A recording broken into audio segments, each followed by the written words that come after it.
Ayədə var və mən yettəqillah yec'al lehu məxrəca və yerzuquhu min haysu la yahtasib.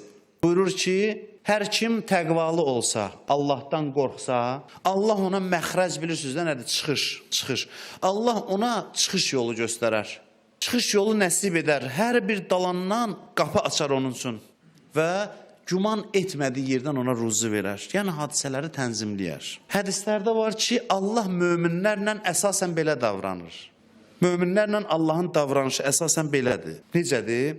Mömin plan çəkir, proqram tərtib edir. İşi oradan alınmır, düşündüyü yerdən. Başqa yerdən alınır. Niyə Allah belə davranır möminlə? Niyə görə belə rəftar edir?